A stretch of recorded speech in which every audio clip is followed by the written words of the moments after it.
अस्सलाम वालेकुम। बाज़ खबरें ये ज़ाहिर करती हैं ख़ास तौर पर इसराइली मीडिया में कि जो नेतन्याहू का वाशिंगटन का विज़िट है उससे पहले ओस्लो नॉर्वे के अंदर ईरान और अमेरिका के दरमियान मुज़ाकराती अमल जो है वो बहाल हो सकता है। इस वक्त तो देखें कि जंग के बाद जब अमेरिका ने बमबारी की हुई है, ये कहना बड़ा ही मुश्किल है, लेकिन अखबारी जो ख़बरें हैं वो इस तरफ निशानदेही करती हैं कि विटकॉफ और इसी तरीके से जो ईरानियन फ़ॉरेन मिनिस्टर हैं अब्बास अरागची, इन दोनों के दरमियान में बातचीत के अमल का आगाज़ होने का इम्कान मौजूद है।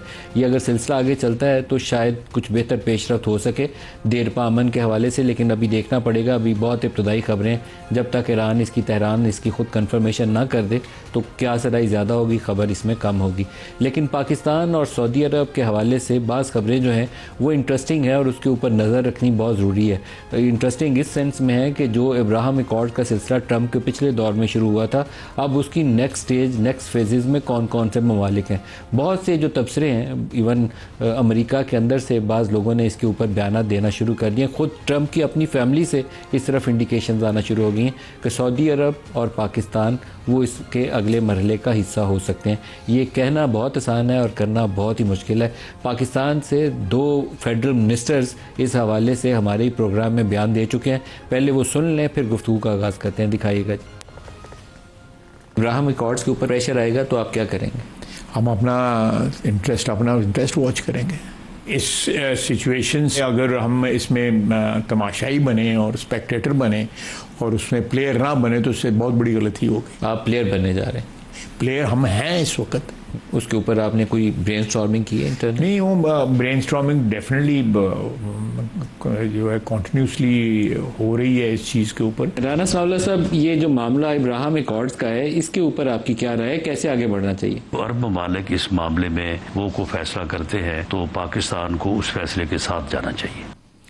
आज जो हमारे साथ शुरका हैं इस्लामाबाद स्टूडियोज़ में, एयर वाइस मार्शल एजाज़ महमूद साहब हैं। एजाज़ साहब, बहुत शुक्रिया आप हमारे साथ। डॉक्टर आदिल नजम साहब अमेरिका से हमारे साथ हैं। डॉक्टर आदिल साहब, आपका भी मशकूर हूँ, आप हमें ज्वाइन कर रहे हैं। वी होप कि शॉर्टली बैरिस्टर अकील भी हमें ज्वाइन कर लेंगे।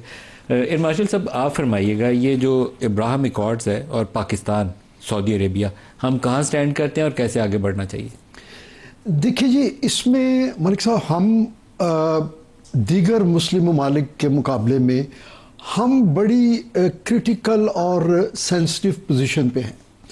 वो इसलिए कि हम इस्लामिक ब्लॉक में हम वाहिद न्यूक्लियर पावर हैं और हम किसी भी ऐसे अरेंजमेंट में अगर जाते हैं तो हमारे 2 जो प्रिंसिपल, हमारे कॉर्नर स्टोन आप कह लें फॉरेन पॉलिसी के या हमारी किसी भी तरह की फॉरेन रिलेशंस में, उसमें देखिए कश्मीर इशू के बाद जो दूसरा हमारी सेंसिटिविटी है नेशनल लेवल पे, वो इस फ़लस्तीन का मसला है, ये जिसके हवाले से इज़राइल की जो है उसको तस्लीम करना उसकी एक साइड लाइन्स पे एक चीज़ हो सकती है।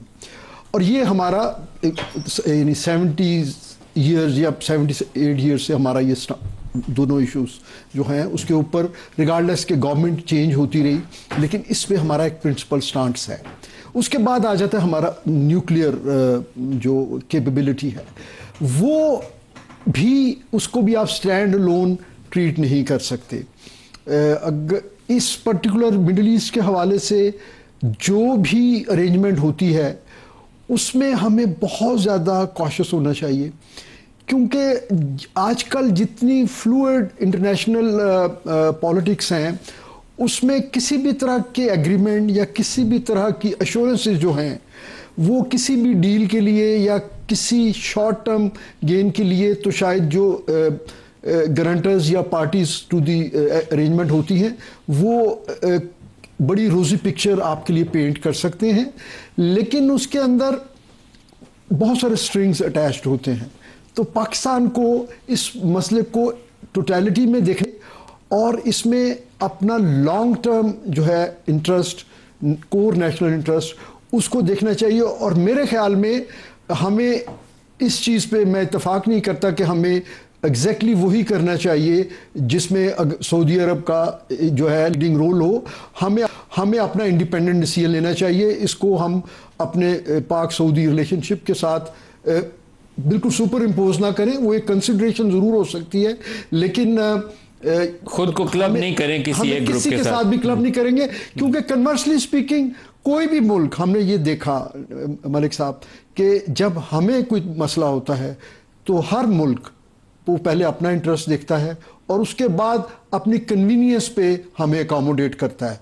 तो हमें भी अपने इकोनॉमिक जो हमारे इश्यूज हैं या हमें जो और चीज़ें जिनकी वजह से हम बहुत सारे मुल्कों के साथ मसलहतन अच्छे रिलेशन रखना चाहते हैं, मेरा ख्याल है हमें भी अपने ये कार्ड्स जो हैं बड़ी एहतियात से खेलनी चाहिए। डॉक्टर आदिल नजम साहब, आप क्या कहेंगे? क्योंकि राना सनाउल्लाह साहब का जो बयान था, उन्होंने कहा कि जहां मुस्लिम ब्लॉक जाए वहां हमें जाना चाहिए। तो मैंने कहा मुस्लिम ब्लॉक में ईरान तो शायद ये काम नहीं करेगा, सऊदी अरब के ऊपर दबाव आएगा तो पाकिस्तान के साथ जुड़ के आगे जाना चाहेगा। सऊदी अरब हमारे दिलों के बहुत करीब है, बहुत एहतराम है उस जगह का भी, और सऊदी अरब के साथ हमारी जज्बाती वाबस्तगी भी मौजूद है। लेकिन इसराइल को तस्लीम कर लेना या इब्राहिम एकॉर्ड का हिस्सा बन जाना, ये एक बहुत बड़ा सवालिया निशान है जो आपकी अपनी सोसाइटी के लिए भी एक चैलेंजिंग सिचुएशन पैदा कर सकता है। क्या करना चाहिए?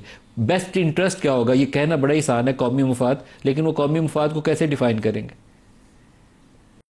बहुत शुक्रिया नदीम साहब। देखिए, जो राना सनाउल्लाह साहब की स्टेटमेंट है, एक तरह से तो वो बहुत रियलिस्ट और प्रैक्टिकल स्टेटमेंट है, और जो आपने जिसका जिक्र किया कि इसके जो इंटरनल इम्प्लीकेशंस हैं उसका भी ख्याल रखना चाहिए। ये सिर्फ बैनुल-अक़वामी मसला नहीं है, ये मसला जो है पाकिस्तानी स्ट्रीट का भी है। ये सिर्फ अरब स्ट्रीट का मसला नहीं है, सिर्फ फ़लस्तीनी स्ट्रीट का मसला नहीं है, पाकिस्तानी स्ट्रीट का भी मसला है। तीसरी बात सऊदी अरेबिया के हवाले से जो है वो भी आपने दुरुस्त की कि एक हमारे उससे जज्बाती रिश्ता है, और अगर आप बहुत रियलिस्ट हो तो जज्बाती के अलावा हमारा एक इकोनॉमिक और स्ट्रेटेजिक रिश्ता है जो हमारे लिए बहुत इंपॉर्टेंट है। जहाँ तक पाकिस्तान का सवाल है, मेरे ख्याल में ये जो अब्राहम अकॉर्ड से अगर मुराद ये है कि इजराइल को तस्लीम करना और इजराइल से ना सिर्फ तस्लीम करना लेकिन किसी किस्म की आप गुफ्तगू और ट्रेड और मरासिम बढ़ाना, इन अ वे इसमें पाकिस्तान फर्स्ट मूवर नहीं है और नहीं होना चाहिए। पाकिस्तान की एक हिस्टोरिकल पोजीशन है, एक प्रिंसिपल्ड पोजीशन है। 1947 से जिस दिन पाकिस्तान बना उससे एक पोजीशन है, और पाकिस्तान को उस पोजीशन को बरकरार रखना चाहिए। अब अगर हालात बदल जाते हैं, हालात बदलने से मतलब ये है कि देखें ना, ये भी सोचना कि सऊदी अरेबिया इसमें कूद पड़ेगा, एक बहुत बड़ी चेंज हो गई। जब वो अगर वो हुआ तो और बड़ी चीज़ें चेंज होंगी। क्या वो सिर्फ सऊदी अरेबिया होता है? I think it is unlikely. क्या वो गज़ा की इसी सूरत हाल के बावजूद अब्राहम अकॉर्ड पुश होती है? इफ़ दैट हैपन्स तो मेरे ख्याल में पाकिस्तान हो या पाकिस्तान के अलावा भी ना वो सऊदी अरेबिया को कबूल होगी, ना वो उनको कबूल है जो कबूल कर चुके हैं ऑलरेडी, जो यूएई है या दूसरे ममालिक हैं गल्फ में जो कर चुके हैं उनके लिए नहीं। सो आई थिंक इसमें वेट एंड सी, या जैसे आप नीवे नीवे कहते हैं, is not a bad strategy. हमारी प्रिंसिपल्ड पोजीशन है और उस पर हमें रहना चाहिए until and unless the situation changes. और फिर जैसे पहले भी कहा गया, जब वो सिचुएशन चेंज होती है फिर उस सिचुएशन के हवाले से अगर तो ये होता है कि सारी अरब दुनिया जो है वो मान लेती है, गज़ा का मसला भी बड़ी अच्छी तरह किसी तरह बेहतर हो जाता है, तो फिर खाली अड़े रहना मे नॉट मेक सेंस। लेकिन in current situation it is not. एक मेरे ख्याल में एक इंपॉर्टेंट बात है इसमें कि हम अपनी पोजीशन को without being overly aggressive repeat करते रहे। वो ये है कि वो दुकानों पे लिखा होता है ना नदीम साहब, उधार मांग के शर्मिंदा ना करें। तो हमें अमेरिका को भी ये मैसेज देना चाहिए, सऊदी अरेबिया अलग चीज़ है कि उधार मांग के शर्मिंदा ना करो, कि I love you is very good, लेकिन अगर आई लव यू का आप जवाब हमसे ये चाहते हैं कि इन चीज़ों पे, चाहे वो ईरान हो चाहे वो फ़लस्तीन हो, इन मसलों पे कोई या चीन हो, ये तीन चीज़ें अमेरिका मांग सकता है ना। So in all of those things I do think कि नीवे की policy, stay on your principled course until नए हालात आते हैं, फिर उसका आप फैसला करें। लेकिन आपको ज़रूरत से ज़्यादा डॉक्टर आदिल साहब, लेकिन ये जो आपने इस्तारा इस्तेमाल किया है ना कि उधार मांग कर शर्मिंदा ना हो, अगर ये अमेरिका ने हमें बात कह दी तो फिर हमारे लिए IMF, world bank, many other multilateral agencies, वहाँ पे आपके लिए सिचुएशन है, आपको भी पता है और हमें भी पता है कि we are highly dependent on bail out packages every second year. तो वहां पे भी उधार मांग के शर्मिंदा न करने का एक प्रोग्राम मेज के ऊपर मौजूद होगा। हम और उनके पास ज्यादा ताकत होगी, that is the whole thing कि हम जब ये बात करते हैं अपने मरासिम की तो बी केयरफुल कि हम कितने करीब होते हैं. I think again this is an argument कि ये ब्लॉक्स में जाने का, क्लब्स में जाने का वक्त नहीं है, ना सिर्फ ये अब्राहम अकॉर्ड के साथ, लेकिन चाहे वो अमेरिका के साथ हो, चाहे वो चीन के साथ हो, ये दुनिया जिस वक्त इस मौके पे है, ये वो वक्त है कि आप अपने प्रिंसिपल स्टैंड पे रहें. People should find use in you rather than आप उन पे डिपेंडेंट हो जाए. बैरिस्टर अकील साहब, आपका बहुत शुक्रिया, आप हमारे साथ शामिल हो रहे. ख्वाजा साहब के बयान से लगता है कि उन्होंने एक जुमला इस्तेमाल किया कि ब्रेन स्टॉर्मिंग मुसलसल हो रही है. क्या ब्रेन स्टॉर्मिंग हो रही है? कौमी मुफाद आप बड़ा मोटे से एक लफ्ज़ों में कह जाते हैं, लेकिन उसको डिफ़ाइन कैसे करते हैं आप? हमें बेस्ट इंटरेस्ट हमारा क्या है, आप इसको कैसे प्रोटेक्ट करेंगे, सेफ गार्ड कैसे करेंगे? बिस्मिल्लाह, मलिक साहब बहुत बहुत शुक्रिया. देखें, कौमी मफाद ये है कि जो पाकिस्तान के हक में बेहतर होगा, जो पाकिस्तानी कौम के हक में बेहतर होगा, वही ये कौन डिटरमिन करेगा कि क्या बेहतर? देखिए, वो डिटर्मिनेशन तो इसकी बड़ी वाइड है और उसमें आपको इकोनॉमिकली भी देखना है, आपको सोशली भी देखना है, आपको पॉलिटिकली भी देखना है. ये सारी कंसिडरेशंस उसमें आती हैं. लेकिन जो डॉक्टर साहब ने बात की, मैं इस बात से इत्तेफाक करता हूँ, बिकॉज ये एक बड़ा सेंसिटिव मामला है कि यहाँ पे एक प्रिंसिपल पोजीशन हमारी रही है और एक मॉरल पोजीशन भी रही है, एक एथिकल पोजीशन भी इसमें रही है इस तमाम तर मामले के ऊपर, और कॉन्टीन्यूस रही है. तो जब तक टू स्टेट सोल्यूशन की जो हम बात करते हैं या जो पाकिस्तान का मौक़िफ़ है, तो वो मौक़िफ़ अभी भी वही मौक़िफ़ है, उससे कोई डिपार्चर नहीं हुआ. लेकिन जो अब्राहम अकॉर्ड्स की जो एक नई बहस छिड़ी है कि शायद अगर सऊदी अरेबिया एक्सेप्ट करता है तो उसके बाद पाकिस्तान पे दबाव आएगा. पाकिस्तान ने जो ईरान, अमेरिका और ईरान इजराइल का जो भी मामला, ये तमाम तर इवेंट्स अनफोल्ड हुई, उसमें भी पाकिस्तान ने बड़ी एक प्रिंसिपल पोजीशन ली. काफ़ी लोगों को तो ये था कि जब वहाँ पे वज़ीर आज़म ने, और इससे कुछ हफ्ते पहले ही ईरान में वहाँ पे जाके जो वज़ीर आज़म साहब ने वहाँ पे तकरीर की, जो बात की, उस पर काफ़ी हैरान थे लोग कि ये किस तरह, शायद ये कोई ऐसा, इसका कोई हमें फॉल बैक ना हो, खुदा ना खास्ता, या कोई ऐसी चीज़ ना हो जाए. लेकिन वो हमारी प्रिंसिपल पोजीशन थी. वहाँ पे प्रिंसिपल पोजीशन थी ईरान में, और इसके साथ ईरान के ऊपर जब अनप्रोवोक्ड, इलीगल, इलेजिटिमेट अटैक हुआ इजराइल की तरफ से, तब भी हमने प्रिंसिपल पोजीशन ली और एक मॉरल पोजीशन थी, और हम थ्रू एंड थ्रू खड़े रहे. और इसलिए खड़े रहे क्योंकि we could not have actually departed from that position, क्योंकि इंटरनेशनल लॉ की जो पोजीशन थी या रूल बेस्ड ऑर्डर की जो बात की करते हैं, की जानिब से आपके ऊपर दबाव मौजूद है क्या? आप इब्राहिम नहीं, देखिए, हमारे ऊपर किसी किस्म का कोई दबाव मौजूद नहीं है, और मैं बिल्कुल दो टोक अल्फाज में आपको ये बता रहा हूँ कि अल्हम्दुलिल्लाह पाकिस्तान एक खुद मुख्तार मुल्क है. कोई कंट्री, कोई दूसरा मुल्क, कोई लीडर जो है पाकिस्तान को कोवर्स नहीं कर सकता, पाकिस्तान को फोर्स नहीं कर सकता, धकेल नहीं सकता किसी भी चीज़ को एक्सेप्ट करने या रिजेक्ट करने. बहुत बड़ी डेवलपमेंट्स हुई हैं. जो ट्रंप का एक 1-on-1 मीटिंग है आर्मी चीफ के साथ, लंच दे रहे हैं, लंच होस्ट कर रहे हैं, बहुत अनप्रेसिडेंटेड है. हुई है माजी के भी आर्मी चीफ की, लेकिन इस तरह नहीं हुई है कि डीजीआई बैठे हैं और आर्मी चीफ बैठे हैं, there is no representative from the political side. ये एक नई डेवलपमेंट थी. फिर अभी आपकी air chief after perhaps 10 years एक एयर चीफ का विजिट हो रहा है, और उनकी हाईएस्ट लेवल के ऊपर इंटरेक्शन चल रही. तो डेवलपमेंट्स हैं, लेकिन उसके साथ जुड़ी हुई जो दूसरी चीज़ें हैं वो मालूम नहीं, जिसको ख्वाजा साहब कहते हैं ना कि we are part of the game. We are part of the game. और ये बात, यही उनकी बात दुरुस्त है, मैं उनकी बात को डिनाई नहीं करूंगा कि हमें अपना इंटरेस्ट देखना है कि जो इवॉल्विंग सिचुएशन है, ना सिर्फ खित्ते में बल्कि वर्ल्ड ओवर, कि हम अगर उस गेम में ना रहे, कर सकते हैं, हम उस गेम में ना रहे. देखिए, गेम तो आपके सामने ही है कि जिस तरह पाकिस्तान ने अपनी एक पोजीशन मनवाई भारत और पाकिस्तान की जंग के बाद, Pakistan came out as a winner, और हमें बिल्कुल एक फातेह, जो एक हेजेमनी कायम करना चाहता था भारत, या जो एक नेट सिक्योरिटी प्रोवाइडर का क्लेम रखता था कि हम पूरे इस खत्ते में शायद नेट सिक्योरिटी प्रोवाइडर हैं, वो तमाम तर चीज़ें तो भारत के क्लेम्स तो ज़मीन बोस हो गए. अब पाकिस्तान एक उभरती हुई पावर जो है, ये दोबारा उसने रिक्लेम किया है अपनी उस पोजीशन को, जिस पोजीशन पे शायद इन 25-30 साल पहले हम ठीक थे. 25-30 साल में हमने बहुत नुकसान किया अपना, अमेरिका का इत्तेहादी बन के. लेकिन वो दोबारा से उस पोजीशन, क्या बल्कि उससे बेहतर पोजीशन में अभी आप आ चुके हैं एक वर्ल्ड स्टेज पे. तो फिर आपको ये देखना है कि अब वो उस पोजीशन को मेंटेन करना. ख्वाजा साहब का ये कहना है कि हमें उस गेम में साथ चलना है, हमें उस गेम में साथ रहना है, इन द सेंस के जो दुनिया की सुपर पावर्स हैं, जो ताकतें हैं, जो बड़े डेवलप ममालिक हैं, वो पाकिस्तान की तरफ देख रहे हैं, तो पाकिस्तान को उनके साथ अपने आप को टू सर्टेन एक्सटेंट अलाइन भी रखना है और साथ इस गेम में रहना है। इजाज़ साहब, जो हम इतने बड़े नहीं हैं और इतने खुद कफील भी नहीं है कि हम बड़ी ताकतों के साथ कोई गेम खेल सकें। ख्वाजा साहब का जो स्टेटमेंट था, मैंने उनसे भी पूछा कि वो आप कह रहे हैं कि we are already part of the game, तो ये गेम हॉकी की है, क्रिकेट की है, पहले ये तो बता दें ना कि हमें समझने में आसानी हो जाए। ना हम चाइना है, ना हम रूस है, ना हम अमेरिका है, तो हमें अपने साइज और कद के मुताबिक अपने इंटरेस्ट को डिफेंड करना है। वो गेम क्या है और क्या हमारा रोल है उसमें?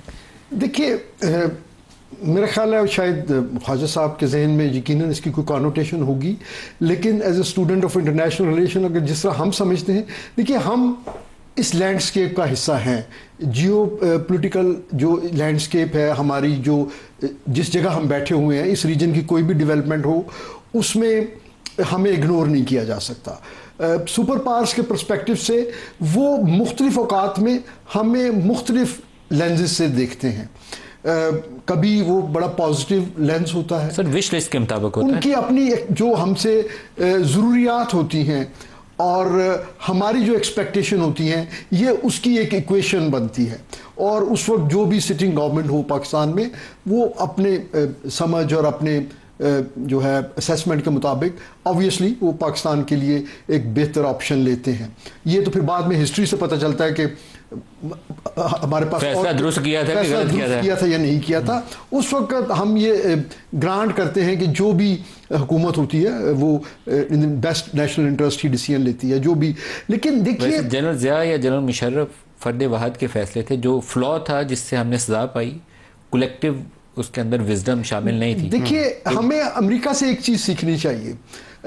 वो जो अभी आपने रेफर किया कि इस दफ़ा उनकी जो एंगेजमेंट है वो सिंबॉलिकली हमारी पॉलिटिकल लीडरशिप के बजाय उन्होंने हमारी अस्करी क़यादत को, माजी में भी जो मेजर डेवलपमेंट्स हैं वो कोई ना कोई चीफ ही थे। थोड़ा डिफरेंस ये है मलिक साहब के उस वक्त जो हमारे आर्मी चीफ गए, प्रेसिडेंट फील्ड मार्शल अयूब से लेके बाद में 3 और, वो देवर हेड ऑफ स्टेट आल्सो या हेड ऑफ गवर्नमेंट। इस दफ़ा आर्मी चीफ एक मुसल्लह अफवाज के जो हमारे सिपह सलार की हैसियत से गए और उन्होंने कैटेगोरिकली वहाँ कहा कि वो यहाँ पर पाकिस्तान की जो है पॉलिटिकल गवर्नमेंट को और प्राइम मिनिस्टर की जो है उस पर आए हैं, रिप्रेजेंटेशन पे आए हैं।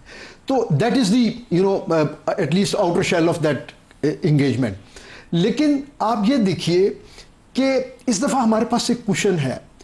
अमेरिका अगर हमें चाहता है कि वो हमें प्रायोरिटी पे हमारी अस्करी क़यादत को एंगेज करना चाहता है, क्योंकि इस एरिया में उनके जो हैं सिक्योरिटी कंसर्न्स हैं बेसिकली, जिसके लिए वो पाकिस्तान को एंगेज करना चाहते हैं। वो कंसर्न्स क्या है? जो भी हो, हम उसको भी डिस्कस नहीं करते, लेकिन मेयर इंडिकेशन के वो आर्मी चीफ को जो एंगेज कर रहे हैं, इसका मतलब है कि वो इस दफ़ा जो हमारी उनके साथ हनीमून होगा उसमें there is something concerning defence and security. माजी में भी यही था सर, जिहाद अफगानिस्तान में भी यही था, 9/11 के बाद। लेकिन इस दफ़ा हमारे पास एक एडवांटेज है पाकिस्तान के ख्याल में, और वो ये चीज़ मैंने अमेरिकन इंटरेक्शन से सीखी कि वो हमें हमेशा 2 जो है ना उससे ट्रीट करते थे जब भी कभी उनसे डायलॉग होते थे। एक उनका पेंटागन का स्टांस होता था और एक वो कहते थे these people on Capitol Hill.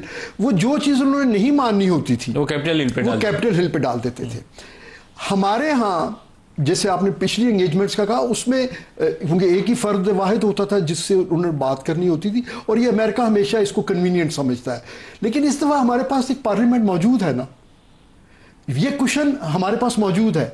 हमें ये क्वेश्चन इस्तेमाल करना चाहिए अपने बेहतर डिसीजन मेकिंग के लिए कि हमारी पार्लियामेंट जो है वो रिगार्डलेस कि हमारी इंटरनल पॉलिटिक्स क्या है, हम उसको भी टच नहीं करते, लेकिन parliament provide us that opportunity कि हम उसके कंधों पे रख के ये बात करें कि this being the sole representative of people of Pakistan, उनको ये चीज़ कबूल है या नहीं है। अगर उस पार्लियामेंट का कंधा कोई इस काबिल समझेगा तो डॉक्टर आदिल नजम साहब, पार्लियामेंट का वो कंधा इस काबिल है, इतना तवाना है कि वो इन इश्यूज़ के ऊपर बहस भी कर ले, कौमी मफाद का भी वहाँ सवाल उठा ले और कुछ डिफाइन भी कर ले? नदीम साहब, आप इस्लामाबाद में बैठे हैं, आपके मेहमान बैठे हैं, आप लोग बेहतर जानते होंगे। आई होप है, और अगर नहीं है तो हमें हर कोशिश करनी चाहिए कि उसको बना लें। आई थिंक जो इस वक्त हमारी सिक्योरिटी की सबसे बड़ी ज़रूरत है वो इंटरनल पॉलिटिकल स्ट्रेंथ की ज़रूरत है, जो प्रोबेबली कमज़ोर है। So that is one thing. मैं, अगर आप इजाज़त दें, जो आपने पहले ख्वाजा साहब की स्टेटमेंट और जो आपने बड़ा अच्छा सवाल एक पूछा कि गेम है क्या, सच्ची बात यह, हम में से किसी को नहीं पता। जो बात है कि प्लेयर होना है या नहीं होना, प्लेयर होना बड़ी अच्छी बात है, लेकिन हमें बॉल नहीं बनना चाहिए। अगर ये हॉकी की गेम है तो जो चीज़ नहीं बनना चाहिए वो गेंद है जिसको बाकी हॉकियाँ जो हैं ठुड्डे मारती रहे, चाहे वो हॉकी अमेरिका के हाथ में हो, चाहे वो हॉकी चीन के हाथ में हो। दिस इज़ वेरी इंपॉर्टेंट कि कई बार जो है ना, वो जो अगेन आई एम सॉरी मैं बहुत सारे मेटाफर यूज़ कर रहा हूँ, वो क्रिकेट में होता है ना वेल लेफ्ट, कई मसाइल वेल लेफ्ट कर देने चाहिए। और Abraham accord at this point जो अभी दुनिया की सूरत हाल है उसमें उस इज़ अ वेल लेफ्ट वाला इशू। जब तक गजा का मसला बेहतर नहीं होता या उसका कोई हल नहीं निकलता, जो वहां बर्बरियत हो रही है, I don't think it is an even starter. मेरा ये भी नहीं ख्याल कि अमेरिका इस वक्त अब्राहम अकॉर्ड पे पाकिस्तान को पुश कर रहा होगा। Now if Saudi Arabia etcetera come in, फिर वहां से चेंज होती है, बोर्ड चेंज होता है।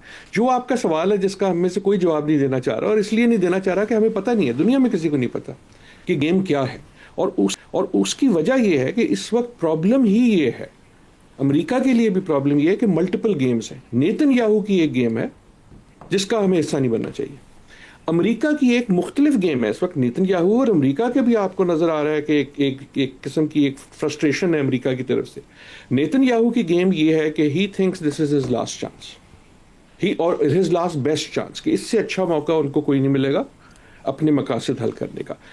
अमेरिका की इस्टेब्लिशमेंट की गेम यह है कि एक पावर जो 70 साल तक दुनिया की डोमिनेंट पावर थी, वो ये चाहती है कि अपनी डोमिनेंस कम से कम बरकरार कर रखे as a new power is coming up चीन के साथ। और एक और गेम है जो डोनाल्ड ट्रंप की गेम है, जो बड़ी जाती किस्म की उनके लिए गेम है। डोनाल्ड ट्रंप की हर गेम जाती गेम होती है, that is about his image, his agenda, जो उन्होंने पीस मेकर का एक इमेज बनाना चाहते हैं, वो उसकी गेम है। इसके अलावा भी, आई एम सॉरी मैं पिक्चर को कॉम्प्लिकेट कर रहा हूं, लेकिन इसके अलावा भी 2-3 गेम है ना। एक गेम चीन की भी है जो बिल्कुल खामोशी से खेल रहा है, विच इज कि इनको खेलने दो, इनको अपने हथियार भी यूज करने दो। सो what I am saying is कि हम तारीख के एक ऐसे मोड़ पे हैं जहां एक गेम नहीं है। जो कोल्ड वॉर थी ना यार, वो बहुत आसान चीज थी।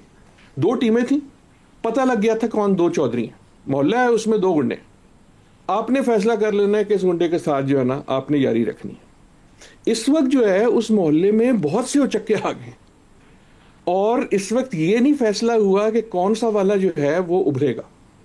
सो अगर आप उस मोहल्ले में रह रहे हैं तो पहली चीज ये है कि उनके झगड़ों में गेंद ना बने, हाथियों की जंग में चूंटी ना बने। और दूसरा मसला ये है कि be useful to people but wait until एम की कोई शक्ल निकले। तो मेरे ख्याल में पाकिस्तान का इंटरेस्ट, जो आपने 2 टोक सवाल पूछा, मेरे ख्याल में इस वक्त इंटरेस्ट ये है, stay away from Abraham accords. लड़ने की जरूरत नहीं है, हमारा पॉइंट बड़ा क्लियर है, हम उसी पे। अगर जो बसात है, जो बोर्ड है, वो चेंज हो जाए, तो then we will find our national interest उस नए पैमाने पे। लेकिन मेरा ये भी ख्याल है कि जब तक गजा का ब्रेक करीब आ गई है, सिर्फ पाकिस्तान, सऊदी ब्रेक करीब मुझे मैं ब्रेक ले लूं, लेकिन अगर वो बसात ऑलरेडी बिछी हो, वो शतरंज की गेम चल रही हो, तो वो मोहरों को कहाँ रखा हुआ है दोनों फ्रीकों ने, वो उनको तो खिलाड़ियों को तो पता होगा, मुझे और आपको तो नहीं पता। इसको मेरे ख्याल में थोड़ा सा और इस पर बात करते हैं, ब्रेक ले लें, हमारे साथ रहिएगा।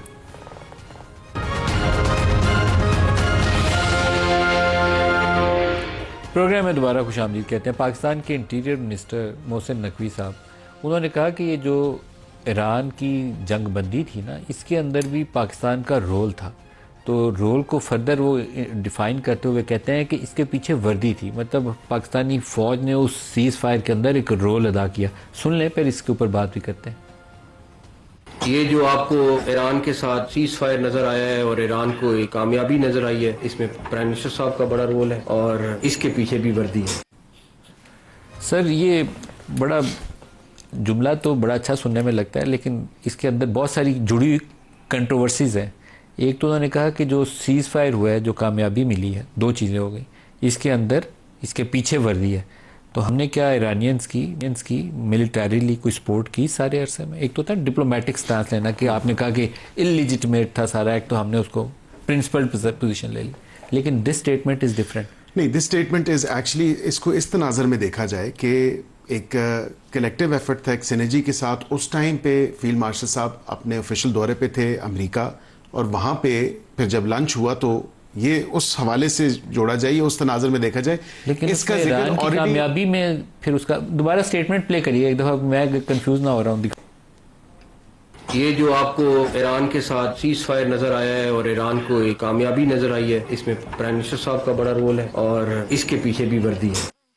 सर कोई कन्फ्यूजन नहीं है। मैं तो उसको इसी तनाज़ुर में देखूंगा, क्योंकि ये on the floor of the house Ishaq Dar sahab ने ये बात की थी कि हम इरानियन से बात कर रहे हैं और हम उनको दोबारा जो है सीज फायर और नेगोशिएशंस की तरफ हम चाह रहे हैं कि हम मीडिएट करें इस तमाम तर मामले को। और बिल्कुल पाकिस्तान ने वो रोल प्ले किया, जिसका जिक्र खुद इंटीरियर मिनिस्टर साहब कर रहे हैं कि वजीर आजम का बड़ा किरदार है। और उसमें और उस टाइम टाइमिंग ऐसी थी कि वहां पे जब लंच हुआ, ये मेरी तो रीडिंग ये है। और मैं आपसे सर पूछूंगा, क्योंकि इंटीरियर मिनिस्टर हम ना एक टिपिकली वो शहाबनामा जी पढ़ा होगा, मैंने भी पढ़ा हुआ है, तो उसमें 65 और 71 की जंगों में बाबिया आ जाते थे, वो जो गोले पकड़ के ले जाते थे। तो आज इंटीरियर मिनिस्टर ने वो बैठे हुए थे ना साथ मजहबी लोग, तो आज भी उन्होंने वो क्रिश्मात बताए हैं कि वो कैसे क्रिश्मात हो। बताओ भाई, प्रोफेशनल एयरफोर्स ने एक ऑपरेशन किया जिसमें 6 जहाज उनके मार गए, लेकिन आज भी उन्होंने उसके अंदर वो 65 और 71 वाले बाबों को दोबारा ले आए थे। लेकिन सर ये कामयाबी ईरान वाली के अंदर हमारा क्या रोल था? मेरे ख्याल में विद ड्यू रिस्पेक्ट उनको ये नहीं कहना चाहिए था, क्योंकि अगर तो हम प्योरली उनके वर्ड्स की उस पर जाए ना, तो उसमें ये है कि कामयाबी तो हमें सीज फायर की बात करनी चाहिए थी ना। तो कामयाबी का लफ्ज क्यों बोला? कामयाबी का तो मतलब फिर जंग में कामयाबी है ना। हाँ, तो वो उसकी इंटरप्रिटेशन तो फिर वही बनती है। और इवन मेरे ख्याल में उनको ना ये दोनों चीज़ें एक ही सांस में कहनी नहीं चाहिए थी, क्योंकि अगर उसका कोई और मतलब भी निकाला जाए तो विद ड्यू रिस्पेक्ट सर, उसमें भी फिर हमारी जो पॉलिटिकल लीडरशिप की पोजीशन कॉम्प्रोमाइज होती है। तो मेरे ख्याल में उनको साहब, मेरी इंटरप्रिटेशन आपको कैसी लगी है कि मैंने जो आपने जान छुड़वाई है? नहीं, जान नहीं छुड़वाई। मैं सच्ची बात कर रहा हूँ कि मतलब फ्रॉम ए सिटिंग मिनिस्टर ये स्टेटमेंट जो है ना, ये हमारे फिर प्राइम मिनिस्टर ऑफिस की पोजीशन को जो है ना आदिल साहब सर, आदिल साहब इसके अंदर दो चीजें हैं। एक तो उन्होंने कहा कि सीज फायर कराने के पीछे वर्दी है, एक उन्होंने कहा जो ईरान को कामयाबी मिली है उसके पीछे भी वर्दी है। वो अभी बाबों वाली कहानी नहीं मैंने पूछी, सिर्फ इन दो का बताइए, इसमें क्या रोल है हमारा? Nadeem, I agree with the AVM के हर स्टेटमेंट पे मतलब मुबाहिसा करने की भी ज़रूरत नहीं है। I don't know why it was necessary.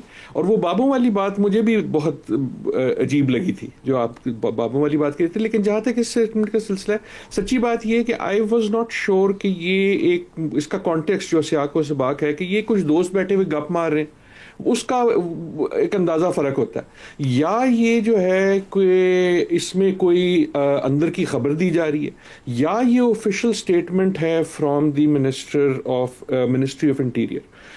I certainly hope कि ये तीसरी चीज़ नहीं है, क्योंकि that is a national position. वो अगर आनी है तो वो फॉरेन ऑफिस से आनी चाहिए। और ये ऑफिशियल स्टेटमेंट है हमारे इंटीरियर मिनिस्टर की while talking to the religious leaders. ये कैमरा के ऊपर है और ऑफ द रिकॉर्ड कोई गुफ्तगू नहीं है जिसे कोई रिकॉर्ड कर लाया है।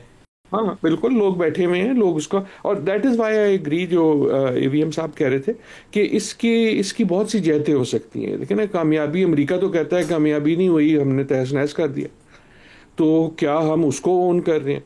और दूसरा ये कि एक अगेन आपके साथ यूनिफॉर्म वाले लोग बैठे हुए हैं, यूनिफॉर्म वाले लोगों की ज़रा बात सुन लेनी चाहिए। जंग के दरमियान जो है ना, कामयाबी का इजहार नहीं करते। इसी प्रेस कॉन्फ्रेंस में जो उन्होंने इंडिया पाकिस्तान के बारे में भी जिक्र किया, जब जंग जारी होती है, जिस तरह क्रिकेट के मैच के बीच में नहीं कह देते कि मैं जीत गया, अभी मैच जारी है। और चाहे वो ईरान और अमेरिका की जंग हो, या ईरान और इजराइल और अमेरिका की जंग हो, या हमारे यहाँ भी पाकिस्तान और भारत की हो, this is an on going conflict. इसमें आप सीखते हैं, इसमें आप स्ट्रेटजी बनाते हैं, इसमें आप चौकस रहते हैं। लेकिन ठीक है, हमारे यहाँ वो देसी कुश्ती में भी तो जुगतें होती है ना कि आप जुगतों से दूसरे को मार दो। So I am not taking this statement too seriously as a matter of policy. लेकिन आप ये बात सोचते हैं कि जो पाकिस्तान और इंडिया के दरमियान कॉन्फ्लिक्ट था मई के वो 6-7 से लेकर 10 तक, उसमें एक पॉज है, वो अभी ख़त्म नहीं हुआ, किसी वक्त दोबारा भी उसका ख़तरा भी मौजूद है? अनफॉर्चुनेटली आई एम श्योर कि दैट इज़ द केस। और ये हर चीज़ का केस है। इस वक्त अब जितनी जंगें हो रही हैं, चाहे वो ईरान की हो, चाहे वो भारत पाकिस्तान की हो, चाहे वो यूक्रेन की हो, वो तमाम जारी एंड ऑनगोइंग हैं। And my view has been कि they are all part of a larger thing. ऐसा नहीं है कि कोई कंस्पिरेसी की मैं बात नहीं कर रहा, लेकिन जो मैं बसात की बात कर रहा था, ये उस बदलती हुई बसात की निशानियां हैं। और ना सिर्फ ये जंगें ऑनगोइंग हैं, but the nature of warfare is changing. आप इन तीनों चीज़ों पे देखें कि बहुत सालों बाद जो मिडलिंग पावर्स हैं, पाकिस्तान हुआ एक केस में, ईरान हुआ दूसरे में, ये छोटी मुल्क नहीं है, उन पे जब इस किस्म के अटैक हुए तो जो एक्सपेक्टेशन थी कि जवाब क्या होगा, तीनों में वो फ़र्क आया। चाहे वो ड्रोन के हवाले से हो यूक्रेन में, चाहे वो एयर डिफेंस के हवाले से हो पाकिस्तान में, चाहे वो आयरन डोम के तोड़ने के हवाले से हो। देखें, इजराइल की पावर ओवरवेलमिंग थी। सरप्राइज ईरान की ये नहीं थी कि वो जीत गए, सरप्राइज ये थी कि आयरन डोम को उन्होंने बारी बारी ब्रीच किया। So what I am suggesting is कि not only war ongoing है, but the nature of war is changing. तमाम फौजें इसी वक्त, इसलिए आपको बड़ी इस वक्त एनर्जी नजर आ रही है मिलिट्री थिंकिंग में, because they are all realising कि जो हमारे कवायद और असूल थे, जो सियासत के थे, वो तो तब्दील हो ही रहे हैं, लेकिन जो कवायद और असूल जंगों के थे वो भी तब्दील हो रहे हैं। चाहे वो इजराइल की तरफ से असैसिनेशन, वॉर बाय असैसिनेशन की बात हो, चाहे वो भारत की तरफ से वॉर बाय फॉल्स फ्लैग की बात हो। So there is a lot changing. सिर्फ जो मेरा आपका थोड़ा सा पुश बैक होगा, आपने ब्रेक से पहले कहा था कि बसात बिछी हुई है, मेरे ख्याल में बसात नहीं बिछी हुई। असली तो मसला ये है कि किसी ने बसात जो है वो उठा दी। अब किसी को नहीं पता कि बसात कहाँ है और कौन से मोरे, ना सिर्फ मोरे कौन हैं लेकिन चालें कौन सी हैं। दैट इज वाई जिस दौर में हम रह रहे हैं, सही, ये एक सिर्फ तहरीक का दौर नहीं है, ये एक डेंजरस दौर है। बैरिस्टर साहब, आप क्या कहेंगे? देखिए, बिल्कुल ये बात दुरुस्त है कि कन्वेंशनल वॉरफेयर से तो अब बात आगे बहुत चली गई है, और ये दुनिया पूरी में इसी तरह ही है कि अभी भी पाकिस्तान भारत की जंग देख लें, और वाकईतन डॉक्टर साहब ने बात दुरुस्त की कि जिस पे इतना नाज था इसराइल को कि वो कहता था कि आयरन डोम है हमारे पास, और बार बार ईरान की तरफ से जो रिस्पॉन्स गया उससे उसने आयरन डोम को बड़ा इफेक्ट किया। बिल्कुल इसी तरह इस तमाम तर मामले पे अब कन्वेंशनल वॉरफेयर से हट के आप उसमें देख रहे हैं, और ये he is absolutely right in saying कि एक ऑन गोइंग और कॉन्टिन्यूस चीज है जब तक, और पूरी दुनिया में, मतलब वो रशिया यूक्रेन को देख लें, पाकिस्तान इंडिया देख लें, जंग रिज्यूम हुई ना, तो उसमें तो नए तो जितने ये टैक्टिक्स हैं और स्ट्रेटजीज हैं और जो आपका वेपन सिस्टम है वो तो यूज होगा, लेकिन कन्वेंशनल वॉरफेयर भी आपकी होगी। आपका 2400 किलोमीटर का बॉर्डर जुड़ा हुआ है, इसराइल और ईरान की तरह 1000 किलोमीटर या 1000 मील दूर नहीं है। वो है, लेकिन वो हमने देखे ना इस दफा भी 6-7 की रात को और उसके बाद फिर 9-10 को भी आप देखें तो कन्वेंशनल तो नहीं, आप देखें कि ड्रोन्स का इस्तेमाल पहली दफा for the first time drones का इस्तेमाल हुआ। फिर उसके बाद आप देखें कि जिस तरह के एयर टू एयर तमाम तर मामला आपकी एयरफोर्स ने जिस तरह रिस्पॉन्ड किया, तो दोनों मुल्कों के मिसाइल जो थे वो पाकिस्तान ने 10 जगहों पे मारे हैं, उन्होंने 6-7 जगहों पे मारे हैं। इसका मतलब है कि दोनों के पास कैपेबिलिटी थी मारने की, लेकिन पाकिस्तान की कैपेसिटी और कैपेबिलिटी की तो आज दुनिया पूरी तारीफ कर रही है। पाकिस्तान का कमाल ये था कि जयशंकर साहब जहाज मार गए जिसके ऊपर उनको नाज था कि ये पाकिस्तान के मुकाबले में तो हम सुपर पावर है। उन जहाजों को जिसका आज उन्होंने एतराफ भी कर लिया आज की, अगर आप देखें नहीं सर, उसको बाद में प्रोग्राम के बाद डिस्कस करेंगे। जी सर। नदीम साहब, एक गुजारिश। जी कहिए। सिर्फ वेरी वेरी ब्रीफली, नई वॉरफेयर आने का मतलब ये नहीं होता कि पुराना वॉरफेयर खत्म हो गया। So you are exactly right कि कन्वेंशनल मीन्स भी रहेंगी, और आई वुड अज्यूम कि नई अनकन्वेंशनल मीन्स भी आएंगी। मुझे खौफ ये भी लगता है कि जिस तरह इसराइल ने ईरान में लोग अंदर जाके बैठा दिए और फिर अंदर से ही ड्रोन हुए, सो ये सारी चीजें जब दुनिया देखती है ना तो लोगों के जहन में बड़े बड़े ख्याल आते हैं, हमारे भी आते होंगे। सो इट इज नॉट कि the new thing replaces the old, it only adds to it.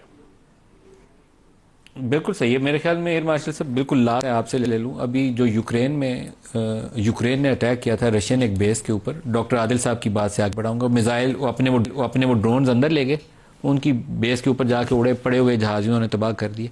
तो ये न्यू टैक्टिक्स हैं, न्यू टेक्निक्स हैं, तो हमें उसके लिए प्रिपेयर होना पड़ेगा। अगर अभी बादल मुंडला रहे हैं, अभी गए नहीं। डॉक्टर साहब ने सही कहा जी। देखिए, जो वेपन्स हैं या आर्सेनल होता है वो तो नोन होता है एक दूसरे को। वॉर में या कॉन्फ्लिक्ट में फतह उसको होती है जिसके टैक्टिक्स जो हैं या ऑपरेशनल जो स्ट्रेटजी होती है वो डिफरेंट हो। तो अब इस तरह की टेक्नोलॉजीज आ गई हैं कि आउट ऑफ बॉक्स जो है ना उसकी एप्लीकेशन हो रही है।